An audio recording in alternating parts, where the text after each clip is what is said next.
구약성경 창세기서 12장 8절의 말씀 우리가 다 같이 함께 합독하기를 원합니다. 거기서 베델 동쪽 산으로 옮겨 장막을 치니 서쪽은 베델이요 동쪽은 아이라. 그가 그곳에서 야훼께 제단을 쌓고 야훼의 이름을 부르더니. 아멘. 오늘 창세기서 12장 8절의 말씀을 가지고 베델이라는 주제로 하나님의 그 선하시고 온전하신 뜻이 무엇인지 분별하여 지켜 주님에게 합한 자녀가 되기를 간절히 소망하며, 우리가 베델이라는 주제로 창세기서 12장 8절의 말씀을 통하여 하나님의 그 지혜를 얻고자 합니다. 그 베델이라는 주제 가운데에 창세기서 12장 8절이 오늘 본문 말씀이라는 것이에요. 그 창세기서 12장 8절에 이 베델이라는 단어가 두 번 나옵니다.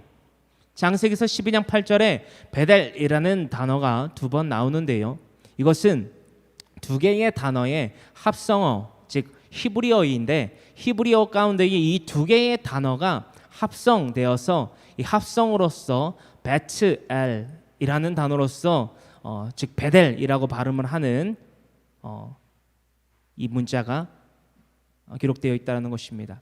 이 베델이라고 하는 문자의 뜻은 하나님의 집이에요.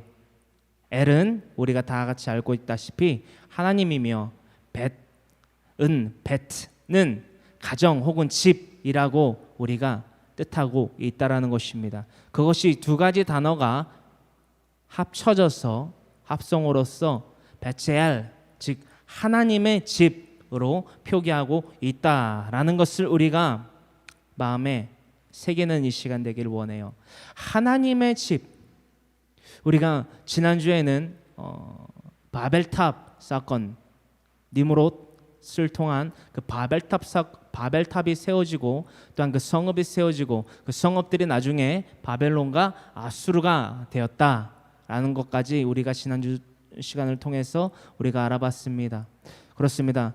우리는 날마다 우리의 삶 가운데에서 바벨탑을 쌓고 있지는 않은지 지난 시간 우리가 다시금 한번 우리의 중심이 하나님에게 온전히 바쳐 나아가며 영적 예배의 제사의 제단을 쌓고 있는지, 아니면 지난주 나눴던 바벨의 탑과 같은 하나님께 노여움을 살 만한 진노함 받을, 혹은 하나님의 선민인 이스라엘을 치고 난 이후에 버려짐을 당한, 즉 토사구팽 당할 바벨탑을 쌓는 바벨론과 아수르와 같은 삶을 살아가고 있지는 않은지, 우리가 주님 오실 그날까지 날마다 하나님을 경외함으로 이 말씀을 통하여서 우리를 조명하여 비춰봐야만 된다라는 것을 나눠보았습니다. 다시금 말씀드리지만 그때그때마다 매주마다 이 황모세라는 주의 종에게 주시는 레마의 말씀을 통하여서 여러분들과 함께 하나님의 그 진리를 나누게 될지, 아니면 오늘처럼 오늘 창세기서 12장의 본문을 삼아서 나누게 되는데요, 이렇게 강해식으로 설교를 통하여 하나님의 진리를 나누게 될지 전 잘 모르겠습니다. 하지만 기도 가운데에 이 아브라함이 하나님께 받은 그 약속, 또한 그 약속을 받은 아브라함의 행적과 그 역사 가운데에서 우리가 깨달아야만 될 것이 분명히 있기 때문에 하나님이 그것을 전하라 하십니다. 이 창세기서 12장 8절의 말씀, 이 베델이란 단어 우리가 우리의 마음에 새기길 원하며, 이 창세기서 12장 또한 그 아브라함 그 캐릭터에 이르기까지 그 대상과 그 대상인 아브라함이 처해져 있던 그 환경, 역사적 환경을 간략히 살펴보기를 원해요. 그 말씀에 대하여서는 데라의 족보에서부터 우리가 알아봐야만 된다라는 거예요. 알아봐야만 되고요. 창세기서 11장 27절로부터 데라의 족보가 기록되어 있습니다. 이 데라의 족보 가운데에서 우리가 이 환경과 아브라함 또한 그 아브라함의 아내인 사레가 어떤 환경 가운데에 살아갔으며, 또한 하나님을 어떤 환경 가운데에서 만나게 됐고, 또한 그 명령에 어떻게 반응하게 되었는지까지 우리가 오늘날 간략히 살펴보고, 그 이후의 내용들은 우리가 주일날 더욱더 심도 있게 살펴보기를 원합니다. 우리가 먼저 창세기서 11장 27절로부터 32절의 말씀을 함께 찾아 나눠보기를 원해요. 바로 옆에 있으니까 우리가 27절로부터 32절의 말씀을 함께 합독해 보기를 원합니다. 27절 있습니다. 데라의 족보는 이러하니라. 데라는 아브람과 나홀과 하란을 낳고 하란은 롯을 낳았으며 하란은 그 아비 데라보다 먼저 고향 갈대아인의 우르에서 죽었더라. 아브람과 나홀이 장가 들었으니 아브람의 아내의 이름은 사레며 나홀의 아내의 이름은 밀가니 하란의 딸이요 하란은 밀가의 아버지이며 또 이스가의 아버지더라. 사레는 임신하지 못함으로 자식이 없었더라. 데라가 그 아들 아브람과 하란의 아들인 그의 손자 롯과 그의 며느리 아브람의 아내 사레를 데리고 갈대아인의 우르를 떠나 가나안 땅으로 가고자 하더니 하란에 이르러 거기 거류하였으며 데라는 나이가 205세가 되어 하란에서 죽었더라. 아멘. 이 역사적 배경 그리고 또 캐릭터에 대해서 어떠한 족보에 데라의 족보를 크게 슬로건으로 갖고 있는데요. 이 27절로부터 32절의 말씀을 읽으시면 총 6개의 구절인데 6개의 절인데 이 6개의 절을 읽으면요. 아브라함의 태생 또한 그의 처인 사레 또한 조카인 롯에 대해서까지 그의 족보에서 우리가 다 알 수 있으며 또한 그가 어디서부터 왔으며 어디로까지 가게 됐으며 또한 데라의 족보 가운데에 데라가 205세에 하란에서 죽었다라는 것까지 이 5개의 구절을 통해서 알 수 있다라는 거예요. 6개의 구절을 통해서 알 수 있다라는 거예요. 자, 우리가 간략히 역사적 배경을 중심으로 좀 나눠보길 원합니다. 28절에 보면요. 하란은 그 아비 데라보다 먼저 고향 갈대아인의 우르에서 죽었다라고 28절에 기록돼 있어요. 우리가 지도를 조금 제가 그려보기를 원하는데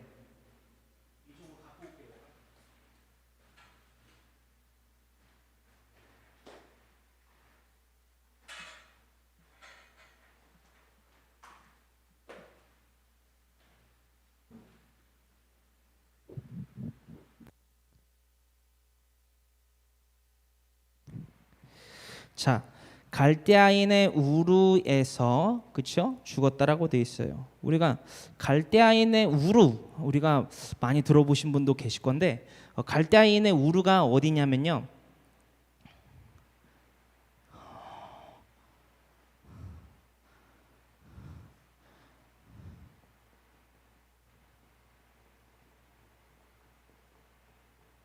자, 페르시아만이라는 곳이 있어요. 여기가 우리가 역사적으로 수메르인 땅이라고 하는 곳을 기점으로서 이 페르시아만, 그러니까 바다죠, 시죠. 페르시아만 가운데에서 바로 인접해 있는 한 이쯤 될까요? 여기는 갈대아인이라고 돼 있어요. 갈대아인이라고 돼 있는데 칼데인이라고 하는 게 더 맞는 것 같아요. 역사적으로 보면 갈대아인이라고 돼 있는데 그 고대 역본이나 그런 데 살펴보면 칼데인이라고 써져 있는 것이 더욱더 유력하다라고 생각합니다. 갈대 우르가 여기에 있다라는 거예요. 여기쯤에 있고 31절로부터 갈대아인의 우르를 떠났다라고 기록이 돼 있어요. 그렇죠? 손자 롯과 데라가 그 아들 31절에 데라가 그 아들 아브람과 하란의 아들인 그의 손자 롯과 그의 며느리 아브람의 아내 사레를 데리고 갈대아인의 여기에 우르를 떠나 어디로 갔다고요? 가나안 땅으로 가고자 하더니 그런데 가나안 땅은 여기쯤이거든요. 가나안 땅 여기가 이제 예루살렘이 있고 그리고 가나안 땅으로 가고자 하더니 하란에 이르러 거기 거류하였다라고 31절까지 기록이 돼 있어요. 근데 하란은요 예루살렘에 밀접한 위치가 아니라 우르와 예루살렘, 그러니까는 가나안 땅에 더 가까운데 이곳에 있다가 죽은 것이 아니라 어디서 죽었냐면 한참 위에 여기서 죽었어요. 여기가 어디라고요? 하란 땅이라는 거. 여기는 이제 지중해. 여기가 이제 여기가 헤르몬산, 여기가 요단강, 여기가 어딜까요? 레드시라고 그래서 사해라는 거예요. 우리가 이런 역사적 배경을 왜 알아보냐면요, 오늘의 본문 말씀과 되게 밀접한 관계를 갖고 있다라는 것입니다. 칼데인이 살고 있는 우르에서 아브라함이, 오늘의 중심 인물인 아브라함만 따지자면 아브라함이 사레와 조카 롯을 데리고 왔다라는 거예요. 누가? 데라가, 그렇죠? 그 아들들을 데리고 올라갔다라는 거예요. 근데 올라가는데 가나안 땅에 간 것이 아니라, 이것이 간 것이 아니라 어디로 갔다고요? 하란 땅에 머물러서 살다가 여기서 죽었다라는 것을 우리는 알 수 있다라는 거예요. 자, 이것을 왜 나누느냐? 우리가 본문 말씀인 8절을 깨닫게 하기 위해서 이것을 그려서 나눈 것이다. 자, 그래서 오늘 본문 말씀을 이렇게 알아보기를 원해요. 창세기서 12장 1절로부터 8절의 말씀을 다 같이 함께 합독해 보기를 원합니다. 자, 이게 역사적 배경과 지리적 배경 우리가 다 알아봤어요. 정말 짧게 알아보려고 제가 많이 연구를 했는데 잘 됐는지 모르겠지만, 자, 창세기서 12장 1절로부터 8절의 말씀을 함께 찾아서 합독해 보기를 원합니다. 시작. 야훼께서 아브라함에게 이르시되 너는 너의 고향과 친척과 아비의 집을 떠나 내가 내게 보여줄 땅으로 가라. 자, 12장 1절의 말씀을 봤더니 어디에서 어디로 떠나라고 하신 거예요? 그러면 어디에서 떠난 걸까요? 어디에서 떠난 걸까요? 32절까지 우리가 말았으니까. 데라가 나이가 205세가 되어서 하란에서 죽었잖아요. 그렇죠? 여기서 죽어서 이제 거기서부터 나왔다라고 우리가 쉽게 이해하면 좋겠어요. 자, 2절의 말씀입니다. 내가 너로 큰 민족으로 이루고 네게 복을 주어 네 이름을 창대하게 하리니 너는 복이 될지라. 너를 축복하는 자에게는 내가 복을 내리고 너를 저주하는 자에게는 내가 저주하리니 땅의 모든 족속이 너로 말미암아 복을 얻을 것이니라 하신지라. 이에 아브라함이 야훼의 말씀을 따라갔고 롯도 그와 함께 갔으며 아브라함이 하란을 떠날 때에 75세였더라. 여기 1절의 말씀에 대해서 4절의 말씀이 더욱더 강력하게 의미하고 있죠. 어디에서 떠났다고요? 갈대아인의 우르르에서 떠난 것이 아니라 어디에서 떠났다고요? 하란에서 떠났다라는 것을 우리가 알 수 있습니다. 이걸 왜 나누냐면요, 저도 어렸을 때 성경을 보면서 이 갈대아인의 우르에서 아브라함과 사레가 떠난 줄 알았어요. 그러니까 여러분들 헷갈리지 마셔라. 역사적 배경은 그런 우리가 잘못 알 수 있는 상황이 아니라 이렇게 성경에 바로 기록이 돼 있다라는 것을 나누기 위해서 역사적 배경들을, 지리적 배경들을 알아봤고요. 그래서 5절로부터 다시금 합독합니다. 시작.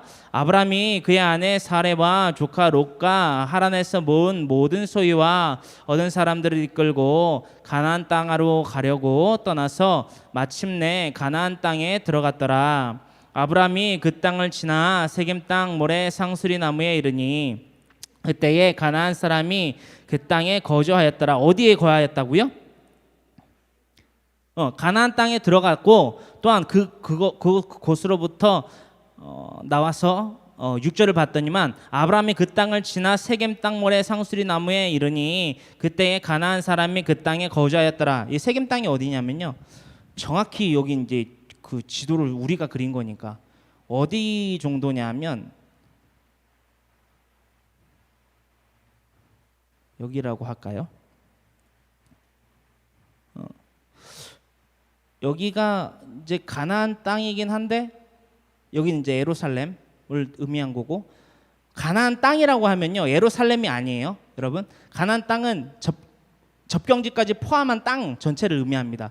그래서 가나안 땅에 머물렀고, 다시금 여기서 지금 따지자면 여기에 처음 가나안 땅에 입성을 했고 가나안 땅을 밟았고 거기서 더 나아서 여기에 지금 6절의 말씀이 있다라는 거예요. 그렇죠? 세겜 땅, 모래, 세겜 땅, 세겜 땅, 모래 상수리 나무에 이르니 그때 가나안 사람이 그 땅에 거주하였더라. 그렇죠?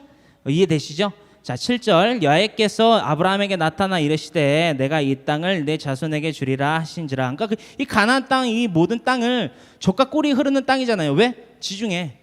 그러니까 접경에 있기 때문에. 그렇죠? 역사적으로 이 지중해를 자신의 그 지경으로 만들려고 역사적으로 이 지중해를 중심으로 얼마나 많은 사람이, 페르시안만도 마찬가지지만 얼마나 많은 전쟁이 일어난지 성경 역사 가운데에서도 우리가 계속해서 알아볼 거라는 거예요. 자, 이 세겜에서 이 6절로부터 7절 나타나신 야훼께 우리가 함께 읽어보기를 원합니다. 7절의 말씀을 함께 다시금 읽어봅니다. 시작. 야훼께서 아브라함에게 나타나 이르시되 내가 이 땅을 내 자손에게 주리라 하신지라. 자기에게 나타나신 야훼께 그가 그곳에서 제단을 쌓았어요. 그리고 오늘 본문 말씀인 이 8절의 말씀이 이렇게 기록되어 있지요. 우리 다 같이 함께 읽어봅니다. 거기서 베델 동쪽 산으로 옮겨 장막을 치니 서쪽은 베델이요 동쪽은 아이라. 그가 그곳에서 야훼께 제단을 쌓았고 야훼 이름을 부르더니 9절 점점 남방으로 옮겨갔더라 라고 기록이 되어 있는데요. 오늘 본문 말씀 그대로 우리가 알아보고자 하는 중심의 핵심의 주제는 베델이라는 거예요.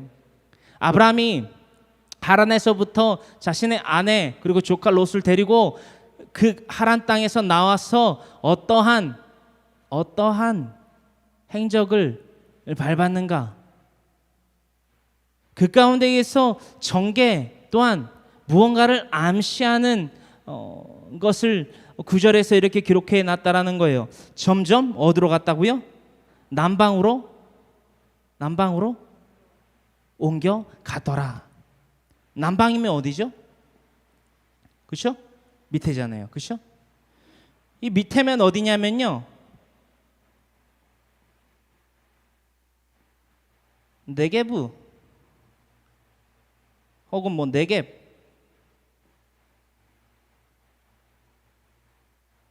땅. 그리고 이쪽에는 뭐가 있죠? 이쪽에는 애굽이 자라고 있다라는 거예요. 자, 점점 남방으로 옮겨 갔더라. 누가? 아브라함이. 뭐 기타 등등이 있지만 아브라함이 그 하란에서 떠나 그 모은 모든 소유와 조카 롯과 아내 사레와 함께 갔다라는 거예요. 어디로? 네겝으로. 네겝으로 향하면서 무엇인가로 전개가 이루어져요. 어떠한 전개가 이루어지냐면요. 우리가 이것까지만 오늘 나눠보면 좋겠는데 10절 아브라함이 어디로 내려갔다고요? 애굽으로 내려갔다라는 것입니다. 10절에 이릅니다. 그 땅에 기근이 들었으므로 아브라함이 애굽에 거류하라고 그리로 내려갔더라. 그 땅에 기근이 있다라고 했어요. 어디에? 그 땅이 어디냐면요. 이 가나안 땅으로부터 접경지인 네게브가 뭐냐면요. 사막이에요. 그 네게브라는 그 명 자체의 속성이 메마른 사막 아시죠? 사막, 모래 사막. 모래가 가득한 사막을 뜻하고 있는 게 네게브라는 거예요.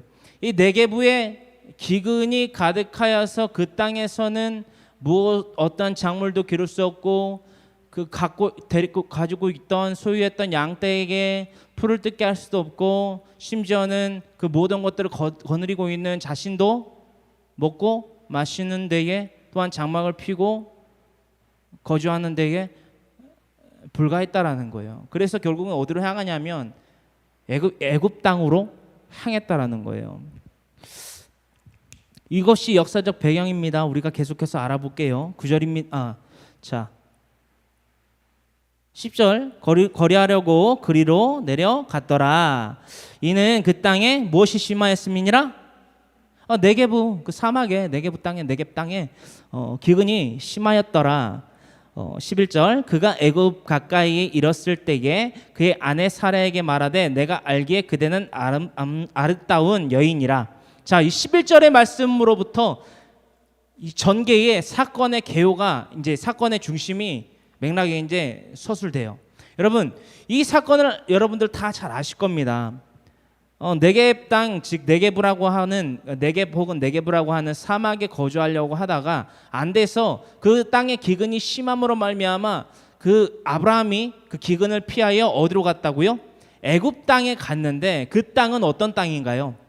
히브리 민족이 있는 땅인가요? 하나님의 민족인 히브리 민족이 있는 땅인가요? 아니었다라는 거예요. 이방 족속인 애굽 사람들이 그 곳에 진치고 오랫동안 살고 있었다라는 것입니다. 할렐루야. 그가 애굽에 가까이 이르렀을 때 그의 아내 사라에게 말하되 내가 알기에 그대는 아름다운 여인이라. 무엇인가가 조금 이상해요. 그죠? 그러니까 냄새가 나요. 뭔가 죄의 냄새가 난다라는 거예요. 자, 12절 애굽 사람이 그대를 볼 때에 이르기를 이는 그의 아내라 하여 나는 죽이고 그대는 살리리니. 뭔가 또 이상해요. 냄새가 풀풀 나요. 13절 원하건대 그대는 나의 누이라 하라. 그러면 내가 그대로 말미암아 안전하고 내 목숨이 그대로 말미암아 보존되리라 하니라. 쭉 읽어볼게요. 아브라함이 애굽에 이르렀을 때에 애굽 사람들이 그 여인이 심히 아리따움을 보았고, 애굽 사람들이 봤다라는 거예요. 아브라함의 아내인 사례를. 자, 바로의 고관들도, 그러니까 왕의 고관들도, 바로는 왕의 이름이 아니에요. 왕의 직분이에요. 그죠? 바라오, 그죠? 바로의 고관들도 그를 보고, 사례를 보고 바로 앞에서 칭찬함으로 그 여인을 바로의 궁으로 뭐 한다고요? 이끌어 들였다라는 거예요. 16절 이에 바로가 그로 말미암아 아브라함을 후대함으로 아브라함이 양과 소와 노비와 암수 나귀와 낙타를 얻었더라. 이건 뭐예요? 트레이드잖아요. 그렇죠? 실질적으로 자신의 아내인 사레와 이 16절에 이루고 있는 아브라함의 양과 소와 노비와 암수 나귀와 낙타를 얻었잖아요. 이건요, 자신의 아내인 사레와 이 16절에 기록되어 있는 이 재물들과 트레이드 한 거라는 거예요. 그보다 앞서서 자신의 목숨을 건사시켰다라는, 부지시켰다라는 거예요. 자, 17절 야훼께서 아브라함의 아내 사레의 일로 무엇 하셨다고요? 바로와 그 집에 큰 재앙을 내리신지라. 이 말씀에 대해서는 역대상 16장 21절에 말씀에 기록되어 있는 바가 있고요. 그것은 우리가 주일날 알아볼 거고요. 자, 18절 바로가 아브라함을 불러서 이르되 네가 어찌하여 나에게 이렇게 행하였느냐? 내가 어찌하여 그를 내 아내라고 내게 말하지 아니하였느냐? 내가 어찌 그를 누이라 하여 내가 그를 데려다가 아내를 삼게 하였느냐? 네 아내가 여기 있으니 이제 데려가고 가라 하고 바로가 사람들에게 그의 일을 명하매 그들이 그와 함께 그의 아내와 그의 모든 소유를 보내었더라 라고 기록이 되어 있어요. 여러분, 이 사건, 즉 아브라함이 네겝 땅에서 애굽으로 들어가서 입성했을 때에 그 땅에 있는 자들을 두려움으로 말미암아 자신의 아내 사레를 누구라 하였다고요? 누이라고 하였어. 그 애굽의 고관들이 자신의 아내인 사레를 보고서 예쁘다 칭찬하여서 그 바로에게, 즉 왕에게 알렸다라는 거예요. 파라오에게. 그래서 파라오에게 이제 보이고 그것을 부인으로 삼든 뭐 후궁으로 삼든 하려고 했다라는 거예요. 근데 하나님이 막아 서셨다라는 것입니다. 여기서 우리가 알아야 될 논조는 두 가지예요. 아브라함은 절대적으로 잘한 거다, 잘못한 거다? 잘못한 거다. 간혹 이런 분들이 있어요. 제가 아까도 말씀드렸지만 트레이드 한 거잖아요. 트레이드가 뭐예요? 장사했다라는 거예요. 그렇죠? 팔았다라는 거예요. 누구를? 자신의 아내인 사레를. 왜죠? 그걸 무엇을 근거로 삼을 수 있죠? 자신의 목숨이 위태로우니까. 11절로부터 12절의 말씀이 바로 그 증거이고요. 에비던스고요. 두 번째는 뭐냐? 그 아브라함의 죄의 맥락은 우리가 알되, 두 번째, 하나님의 기준에서 봤을 때 이러한 역사가 왜 아브라함의 그 행적 가운데에 존재하였는가가 바로 우리가 베델이라는 주제로서 이 창세기에서 12장 8절을 본문으로 삼아 이 시간을 하나님 앞에서 드리고 있는 이유라는 것입니다. 두 가지가 뭐다? 아브라함은 죄를 졌다. 두 번째는 그 죄는 맞지만 별개로 하나님의 기준에 봤을 때 이러한 사건을 행하신 분명한 목적과 계획과 섭리가 있다라는 것을 우리가 알아봐야만 된다라는 것입니다. 자, 그 섭리가 뭐냐라는 거예요. 우리가 봤을 때는 아브라함이 이 나쁜 놈 자신의 아내를 자신의 목숨 부지하려고 누이라고 해서 바로한테 팔아 넘기려고 했네. 팔아 넘긴 거잖아요, 이거는. 그죠? 두 번째, 심지어는 이 16절로 몇 절이야? 그 16절 맞네요. 16절로부터 양과 소와 노비와 암수 나귀와 낙타를 얻었네. 어이구, 돈 받고 팔았네. 물질이니까. 그렇잖아요? 이렇게 생각할 수 있단 말이에요. 뭐 생각한 게 틀렸다라는 게 아니라 이렇게 생각만 하고 끝내면 안 된다라는 것을 여러분들 나누고 있다라는 거예요. 뭐를 우리가 하나님의 기준으로, 뭐가 하나님의 선하시고 온전하신 뜻으로 하나님의 섭리 가운데에, 행적 가운데에 우리가 무엇을 깨달아야만 되냐라는 거예요. 여러분,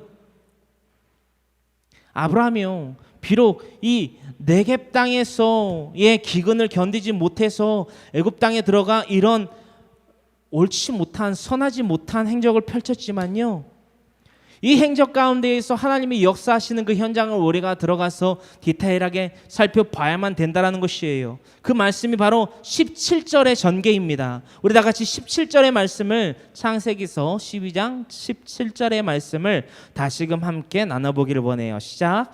야훼께서 아브라함의 아내 사라의 일로 바로와 그 집에 큰 재앙을 내리신지라. 이러므로써 애굽의 파라오가 왕이 깨달았다라는 거예요. 뭐를요? 죄를.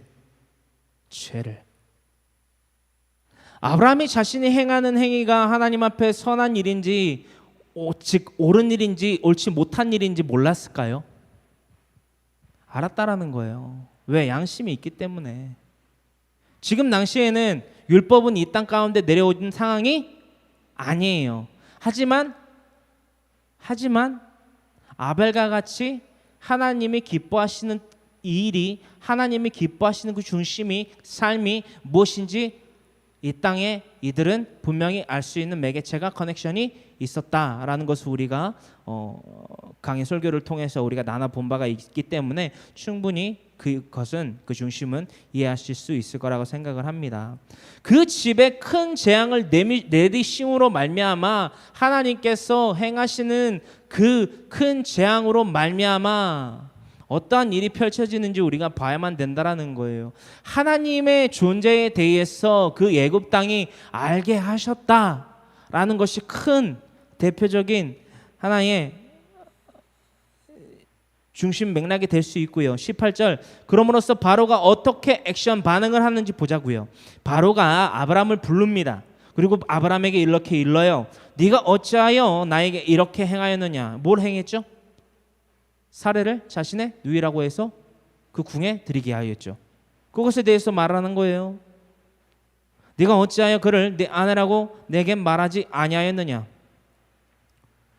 바로는요, 그 어떠한 사람에게도 자신의 아브라함의 아내인 사레가 아브라함의 아내라고 들은 적이 있다 없다?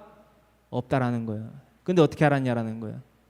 하나님께서 이 재앙을 내리심으로 말미암아 그것을 알게 하시고 이렇게 사람들을 통해서 불러서 이르게 하셨다.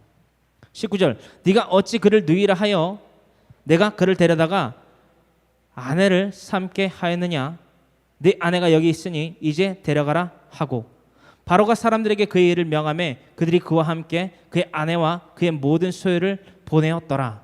참, 이 아브라함과 아브라함의 아내 사레, 그리고 또한 이 바로의 사건 가운데에서 이게 참, 인간인 저의 입장에서는 정말 이 내용들을 참 이해하기가 힘들었어요. 이거를 참 전했을 때 참 성도 여러분들이 어떻게 제 말씀을, 또 이게 하나님의 진리를 오인오용해서 받지는 않을까. 라는 어려움이 있었다라는 거예요. 여러분, 이 말씀을 좀 이해하기 쉽게 하기 위해서 여러분들 이 말씀 우리가 나눴던 정말 많이 나눴던 말씀인데요. 신명기에서 28장 1절로부터 6절의 말씀을 기억하십니까? 기억하세요?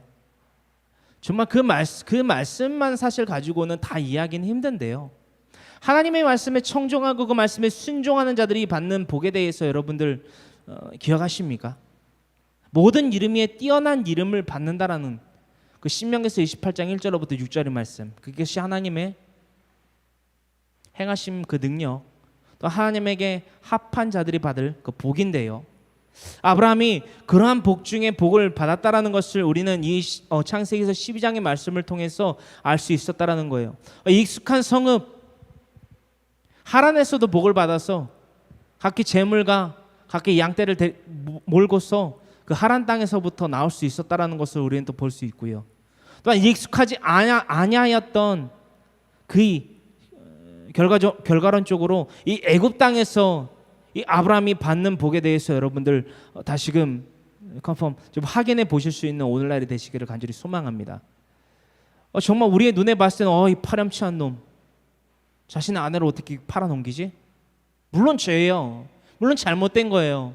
저도 그것을 가지고 많은 목회자들과 이것은 분명한 명백한 죄다. 하지만 그와는 별개로 하나님의 섭리는 있기 때문에 그 죄는 죄대로 하나님의 섭리는 섭리대로 봐야 되는 것이 우리 그리스도인의 분명한 시각이다. 뭐다? 분명한 시각이다 라는 것을 어필한 적이 있고요. 그것이 사실이고요. 자, 이를 통해서 우리는 무엇을 알 수 있느냐? 정말 제 바람은 정말 이상적인 것은 무엇인고 하니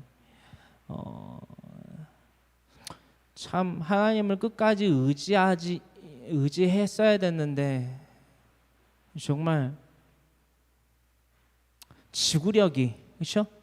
지구력이 참 아브라함이 없었구나. 여러분들, 아브라함 나쁜 놈, 이 사라의 사건 가운데 아브라함 나쁜 놈, 어떻게 아내를, 여러분 이것에서 우리가 그치면 안 된다라는 거예요. 중심이 뭐라고요? 지구력이, 영적인 지구력이 아브라함이 많이 약했다. 많이 약했다. 하나님의 약속을 잊은 채로 끝까지 전진하지 못했다. 단지 네겝 땅에서 그 땅의 기근으로 말미암아 어려움을 겪고 그 어려움에 못 이겨서 애굽 땅에 내려갔는데 그 땅에 들어가면서 어떤 마음가짐이 있었어야 됐는데 그 마음가짐이 어떤 마음가짐? 하나님께서 약속하신 것을 분명히 받을 수 있다. 내가 그것을 조금 환경적으로 피폐할지라도, 조금 모자랄지라도, 좀 고난과 한난과 핍박이 나에게 닥칠지라도 내가 그 약속을 붙잡고 이 땅의 것들을 두려워하지 않고 다스리는 자가 되겠노라라고, 이 중심을 잃지 아니하는 그 지구력이 있었다면 이런 사례를 갖다가 자신의 사랑하는 아내를 갖다가 어떻게 이런 죄를 짓겠느냐. 하지만 그 가운데에서마저도 하나님은 자신의 언약을 지키시려고 바로에게 찾아가셔서 모든 것을 그에게 보이시고 현현하여 나타내심으로 말미암아 사레가 아브라함의 누이가 아니라 아브라함의 아내인 것을 밝히 알게 하심으로 말미암아 두 번째, 하나님 자신의 존재를 나타내시고 그 땅에 알리시고 그 죄 지음을 회복하여 돌이키심으로 말미암아 영적인 지구력이 떨어져서 그런 죄를 지었던 아브라함을 건져내시고 다시금 푸른 초원으로, 그 가나안 땅으로, 그 베델로 이끄셨다 라는 거예요. 믿음에서 시브리서 11장에 아브라함이 믿음의 선진의 믿음의 5인방 가운데 한 명이 들어있잖아요. 그렇죠? 근데 여러분들 이 사건에 대해서 나누면은 참 이러실 거예요. 그 말씀에 대해서는 우리가 참 이 창세기서를 참 우리가 많이 깊게 보신 분들은 이 애굽 땅에서의 바로와의 그 관계, 그 relationship, 그 관계 가운데에서 일어났던 그 죄뿐만이 아니라 20장에 창세기서 20장에 기록되어 있는 사건이 또 기가 막히게 또 연결이 되는데요. 뭐 소돔과 고모라 땅에 대해서 또한 소돔과 고모라 땅을 향해서 부르짖던 애통한 아브라함의 외침과는 별개로 어떠한 아브라함이 그 거듭 죄를 지었느냐. 참 이래서 이 땅에 하나님이 대홍수로 이 땅을 진멸하시고 흩으시고 난 이후에도 계속 이런 죄들이 반복되니까, 특히나 믿음의 선진이라 불리운 아브라함도 이런 상황을 겪게 되니까 어떠한 상황?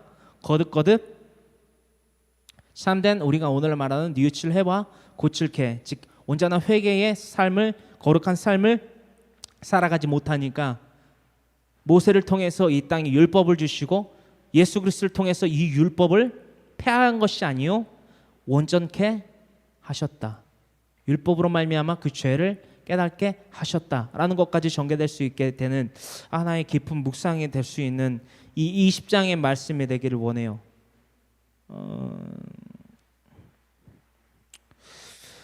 창세기서 20장 1절로부터요 이 말씀이 기록되어 있습니다. 소돔과 고모라 땅 사건을 넘겨서 창세기서 20장에 이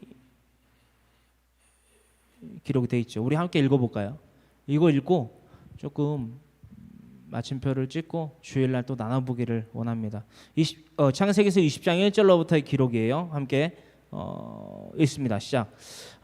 아브라함이 거기서 네게부 땅으로 옮겨와 가데스와 술 사이 그랄에 거주하며 그의 아내 사라를 자기 누이라 하였으므로 그랄랑 아비멜렉이 사람을 보내어 사라를 데려갔더니 그 밤에 하나님이 아비멜렉에게 현명하시고 그에게 이르시되 내가 데려간 그 여인으로 말미암아 네가 죽으리니 그는 남편이 있는 여자임이라. 아비멜렉이 그 여인을 가까이 하지 아니하였으므로 그가 대답하되 주여 주께서 의로운 백성도 멸하시나이까.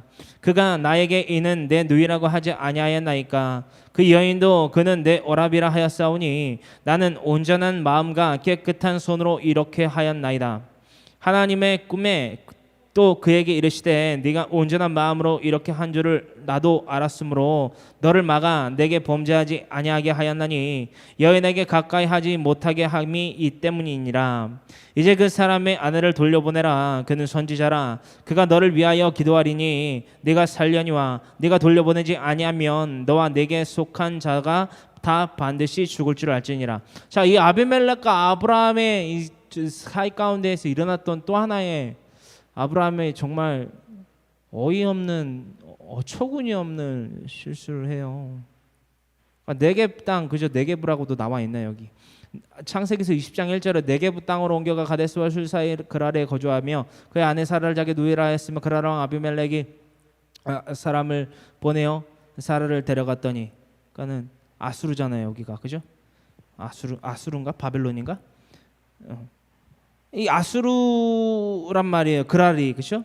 그랄 왕 아비멜렉이 사람을 보내어 사라를 데려갔더니 그 밤에 하나님이 아비멜렉, 그러니까는 애굽의 파라오, 그렇죠? 이 아수르의 이 아비멜렉, 그랄이 나중에는 블레셋, 그렇죠? 죄송해요. 자, 아수르가 아니라 블레셋. 자, 블레셋의 왕인 아비멜렉. 제 사모가 저보다 더 잘 알아요. 제가 가끔씩 헷갈리는 것도 많이 짚어주는데, 자, 블레셋의 그 이름이 그랄이란 말이에요. 그랄 왕 아비멜렉이 사람을 보내어 사라를 데려갔다라는 거예요. 이때도 아브라함은 여지없이 이전에 행하던 창세기서 12장에서 행하던 그 죄를 또 한 번 범하게 됩니다. 근데 하나님이 또 어떻게 역사하시는지 우리 여러분 보자고요. 똑같이 동일하게 하나님이 역사를 이렇게 하세요. 그 그랄 땅에 하나님의 존재를 나타내시고 그 존재가 어떤 존재이신지를 알게 만드시고, 두 번째 아브라함을 그 죄로부터 건져내서요. 뭐 하시게? 지구력 되게 없어요. 계속 퐁당퐁당해요. 계속 빠졌다고 퐁당퐁당 퐁당 계속 그러는 거예요. 아브라함이. 우선 뭐 소돔과 고모라 땅을 위해서 부르짖었던 그 선한 행적은 우선 킵해놓고 이 그랄 이 아비멜렉에게도 똑같이 이 행적을 남겼다라는 거예요. 12장에 기록되어 있는 이 죄악을. 여러분들 이것을 통해서 우리가 뭘 할 수 있느냐? 사람은요, 이 네게복은 네게부라고 돼 있는데 이 네게부 땅에서의 겪었던 그 육체적인 환경적인 것에 견디지 못해요. 그래서 결국은 뭐랑 가까워지느냐? 애굽 땅에 들어가서 죄와 가까워져요. 그랄 땅에 가서도 자신의 목숨을 부지하기 위해서 늘 같은 수단과 방법으로 똑같은 죄에 넝쿨에 빠지게 되어 있다라는 거예요. 여러분, 이게 사람이에요. 제가 오늘날 여러분들과 이 창세기서 12장 말씀을 나누기를 준비를 하면서 뭐를 깨달았냐면요, 저 포함 이게 사람이다. 이게 사람이다. 이게 신성을 가지신 하나님과 인간의 정말 중심의 그 속성의 다릅니다. 환경을 다스리지 못하고 환경을 이기지 못하고 날마다 죄 가운데 넘어지고 날마다 영적인 불편함을 겪게 되는 사람이다. 하나님이 분명히 우리에게 이 아브라함에게는 젖과 꿀이 흐르는 땅, 가나안 땅을 예비하셨는데 좀 참지 못하고, 여러분 눈치가 빠르신 분들은요 지금 뇌리에 쇠창이 하나 지나가야 돼요. 지금 가슴에 쇠창이 와갖고 번개와 같이 꽂혀야 돼요. 왠지 아세요? 가나안 땅이 신약에서는 영적으로 어디지요? 우리를 위하여 예비된 한 성읍 어디? 헤븐, 천국이라는 거예요. 우리가 조금 고난과 한난과 핍박을 좀 견디지 못하고 애통하지 못하고 심령이 가난하지 못하고 산상수훈 가운데 그 마태복음 5장에 기록되어 있는 팔복을 누릴 만한 자의 자격을 갖추는 것이 그렇게 어렵습니까?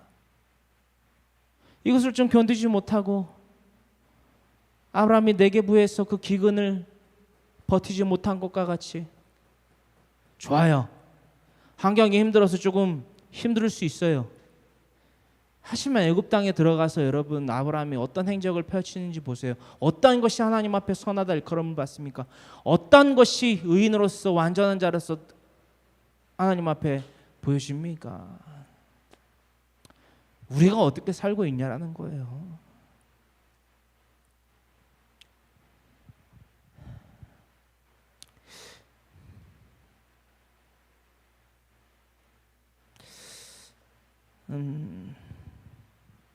우리가 정말 하나님을 의지하고 정말 하나님께서 예비하신 그 한 성읍에 들어가기 위해서 노력하는 자들이라면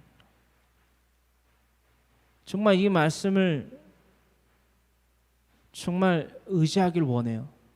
정말 깨닫길 원해요. 여러분, 오늘날 너무나 큰 문제와 야기치 되는 이 우리가 살아가는 이 땅에서의 죄악됨이 왠 줄 아십니까?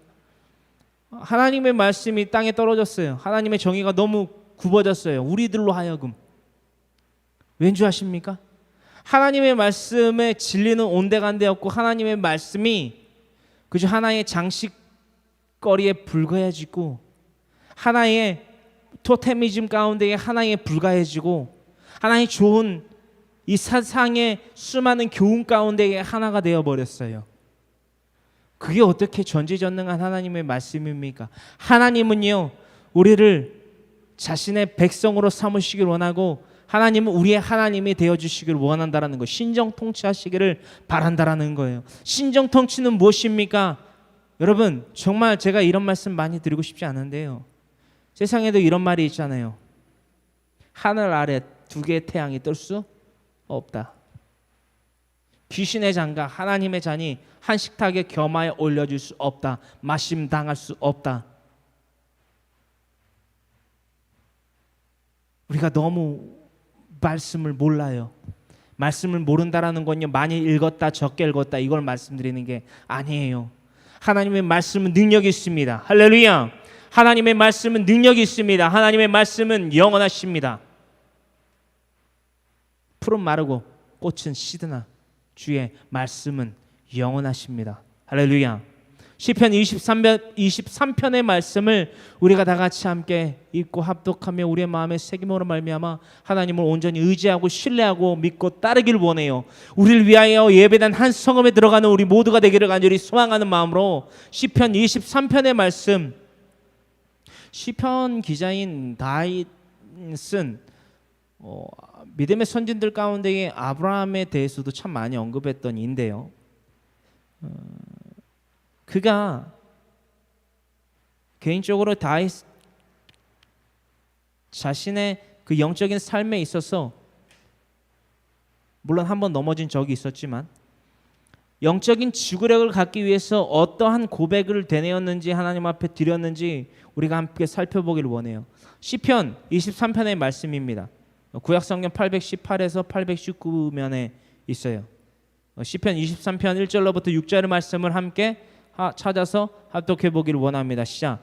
야훼는 나의 목자시니 내게 부족함이 없으리로다. 우리가 야훼께서 태초에 하나님이 천지를 창조하시니라. 할렐루야. 그 태초에 하나님의 천지를 창조하신 그 영원하신 능력과 신성을 갖추신 하나님께서 우리의 아버지가 되시고, 하나님은 우리의 아버지가 되시고 우리는 하나님의 백성이 됐는데, 우리의 왕 되신 하나님께서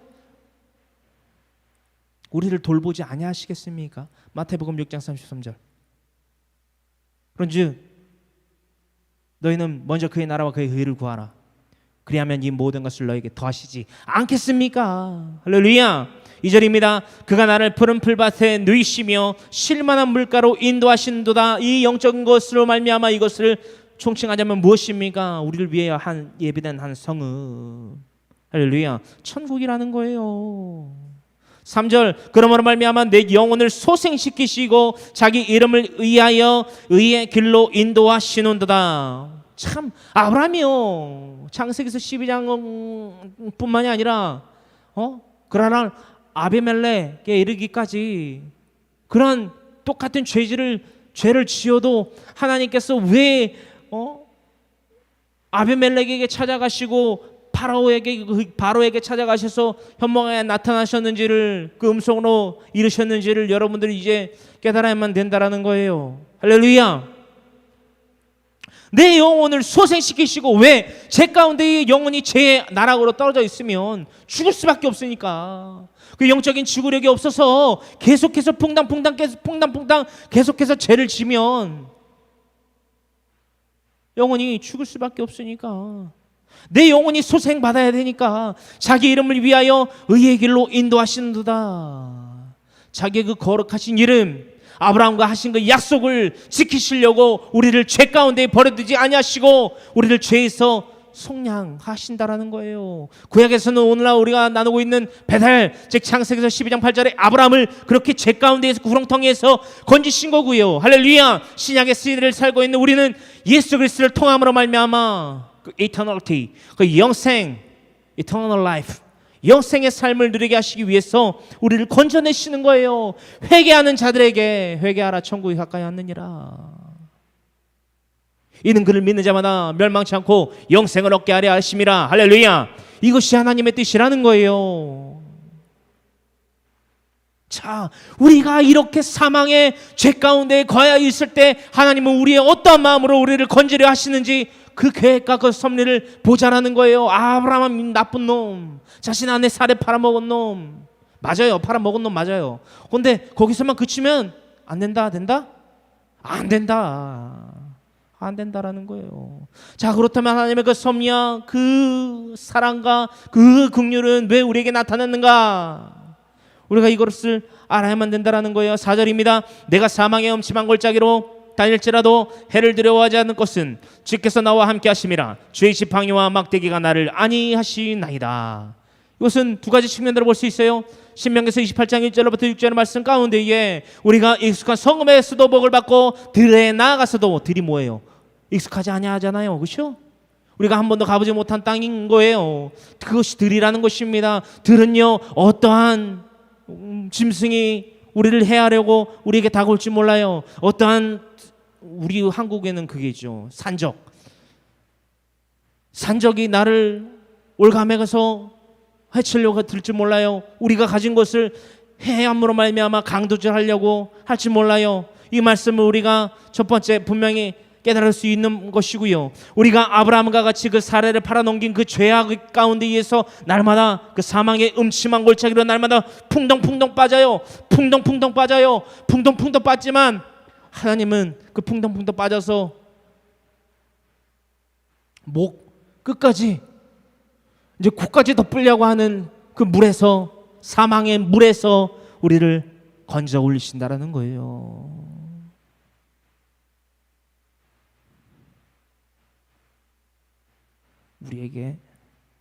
우리에게 지팡이를 내미세요. 잡아라. 손을 내미세요. 그 사망한 음침한 골짜기에서 나오라.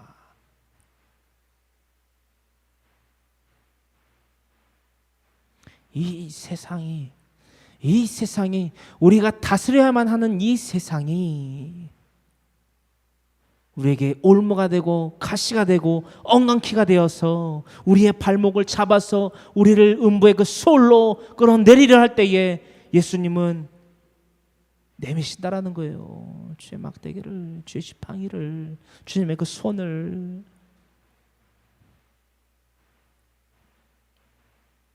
오절의 말씀입니다. 주께서 내 원수의 목전에서 내게 상을 차려주시고 기름을 내 머리에 부으셨으니 내 잔이 넘치나이다. 원수 갚는 것은 하나님께 있다라는 것과 더불어서 이것은 신약에 들어서는 음부의 권세, 즉 창세기서 3장 15절의 오리진 가스펠에 대해서까지 분명히 묵상할 수 있는 구간이고요. 6절, 내 평생의 선하심과 인자하심이 반드시 나를 따르리니 내가 야훼의 집에 영원히 살리로다. 정말 구약의 말씀 가운데에 정말 몇 안 되는 인물들이 성령에 대해서 언급을 했고, eternal life, 영생의 삶에 대해서 언급했고, heaven, 천국에 대해서 언급을 하고 그것에 대해서 묵상하고 고백한 자들이 몇 안 되는데요. 선지자 또한 그 가운데에 다윗은 킹이잖아요. 킹 오브 킹, 왕 중의 왕인 다윗 또한 이 영생의 삶과 더군다나 나아가서 그 성령에 대해서 언급했다라는 거예요. 시편 119편에 청년이 무엇으로 자기 행실을 의롭게 하리이까? 다만 야훼의 말씀만 지킬 따름이니이다. 하나님의 말씀을 정말 자신의 그 어떠한 자신을 가르치는 교훈을 더할 선생들보다 더욱더 위에 뒀고 자신의 삶의 라이프 스타일의 중심으로 삼은 다윗 왕이었다라는 거예요. 물론 아브라함과 같이 영적인 피폐에 영적으로 피폐했던 영적인 공백기가 있었지만, 아까 말했던 지구력이 부족했던 때가 있었지만 이러한 묵상들을 분명히 했다라는 거예요. 할렐루야.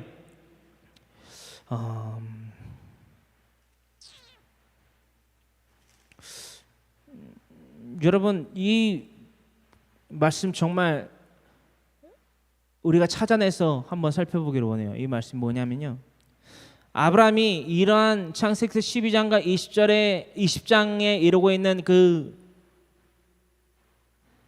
동일한 죄 가운데에 빠질 수밖에 없었던 그런 영적인 피폐함을, 공경을 겪었던 이유가 분명히 있어요. 성경 가운데 찾아보면 분명히 있어요. 찾았거든요. 그게 뭔지를 나눠보자라는 거예요. 지구력이, 영적인 지구력이 너무나 중요하다라는 것을 알 수 있는 말씀이에요. 하갈과 이스마엘 여러분들 사건을 통해서 우리가 뭘 알 수 있냐면 시기가, 때가 나타나거든요. 근데 역사에 이 창세기서의 기록의 역사에 중간이 갑자기 퉁 하고 끊겼어요. 퉁 끊겨서 어느 정도 있다가 다시 시작됐거든요. 그거를 살펴보자는 거예요. 어디에 나와 있냐면요. 창세기서 16장 15절로부터 16절의 말씀이에요.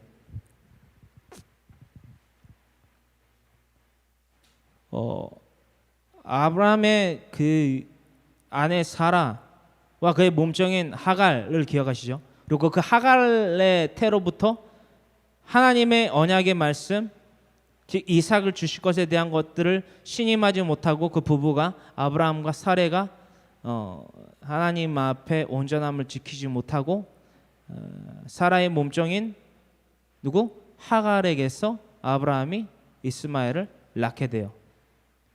그것이 전제가 되면서 어떠한 역사가 펼쳐지냐면요, 이 영적인 공백기가 펼쳐져요. 보세요. 창세기서 16장 15절로부터 16절의 말씀을 먼저 우리가 살펴보기로 원합니다. 진짜 라스트 이거 나눠보고 우리가 찬양 드리고 경배 드리고 주일날 또 더욱더 하나님이 기뻐하시는 삶이 무엇인지 우리가 분명히 깨달아야만 돼요. 이대로는 안 돼요. 그래서 주일날 저 영적인 항해를 펼쳐보기를 원하고, 창세기서 16장 15절로부터 16절의 말씀을 함께 살펴보기를 원합니다. 시작. 하갈이 아브라함의 아들을 낳음에 아브라함이 하갈이 낳은 그 아들을 이름하여 이스마엘이라 하였더라. 하갈이 아브라함에게 이스마엘을 낳았을 때에 아브라함이 86세였더라. 16절의 말씀과 15절의 말씀을 보면요, 어느 정도의 행적들이 기록이 돼 있죠. 그리고 때가 기록이 돼 있어요. 때가 언제 맞춰지냐면요, 86세에 멈춰요. 그리고 17장 1절에 가서 보면요, 아브라함이 90세 때에 야훼께서 아브라함에게 나타나서, 오케이, 이해되세요? 86세에 이 16장 16절로부터의 말씀이 끝나요. 뭐가? 아브라함의 믿음의 역사가 이 16절로부터 갑자기 단절되고 17장 1절로부터 그 아브라함이 할례를 통해서 언약의 표징을 받는 역사가 기록이 돼요. 여러분, 이것을 통해서 뭘 알 수 있습니까? 내 멋대로 살다가는 하나님께 대해서 피폐함의 삶을 살아갈 수밖에 없다. 17장 1절 말씀 읽어보실까요? 시작. 아브라함이 99세 때에 야훼께서 아브라함에게 나타나서 그에게 이르시되 나는 전능한 하나님이라. 자신을 나타냈어요. 엘로힘 뿐만이 아니라 전능한 하나님이다. 내가 전능한 하나님이다. 너는 내 앞에서 행하여 뭐하라? 완전하라. 이거를 통해서 우리는 이 하나님의 말씀과 분부하심을 통해서 우리는 뭘 알 수 있느냐? 뭘 할 수 있을까요? I'm your question. 제가 여러분들에게 물어볼게요. 뭘 할 수 있죠? 이 창세기서 16장 15절로부터 16절의 말씀의 그 영적인 단절, 영적인 삶으로부터의 믿음의 그 행진으로부터의 단절을 끝으로 17장 1절에 하나님께서 이 말씀을 하세요. 나는 전능한 하나님이야. 너는 내 앞에서 행하여 완전해져. 무엇을 할 수 있어요? 여러분, 86세에서 99세 때에 하나님께서 임재하셔서 아브라함에게 언약의 표징으로서 할례를 더하셨다면 몇 년의 공백기가 있는 거죠? 즉 암산을 잘 못해서요. 몇 년인가요? 예? 13년? 13년. 여러분, 13년의 시간 동안 하나님이 없이 여러분들의 각자의 자력으로서 무엇을 하실 수 있겠습니까? 자신 있으신가요? 여러분, 13년의 시간 동안 하나님이 없이 여러분들의 생각과 여러분들의 주관과 여러분들의 판단대로 여러분들 사셨을 때 무엇을 이루실 수 있겠습니까? 말씀에서는요, 태초로부터의 말씀으로부터 이것을 뜻하고 있습니다. 아담과 하와의 범죄로부터요, 우리 온 인류가 죄 가운데, 저주 가운데에 하와의 태로부터 난 우리의 모든 인류가 맺을 수 있는 것은 가시와 엉겅퀴밖에 낼 수 없다라고 기록되어 있다라는 것입니다. 이 땅의 것을 빌어먹고 살아갈 수밖에 없는 자들이라는 거예요. 무엇을 했을 때? 영적인 지구력이 떨어져서 계속해서 떨어져서 심지어는 하나님이 말씀하신 언약을 믿고 신뢰하지 못함으로 말미암아 하갈을 통해서 이스마엘을 잉태케 됨으로 말미암아 영적인 경력 단절을 초래했다라는 거예요. 창세기서 3장 18절입니다. 내 땅에 내게 가시는 물과 엉겅퀴를 낼 것이라 네가 먹을 것은 밭의 채소인즉. 여러분, 우리가 더 좋은 것을 먹을 수 있어요. 더 좋은 것을 취할 수 있어요. 하나님 안에 그 섭리 가운데 거한다면 우리에게 더해질 영생은요, 이 땅의 것과 비교할 수 없다라는 것입니다. 할렐루야, 할렐루야.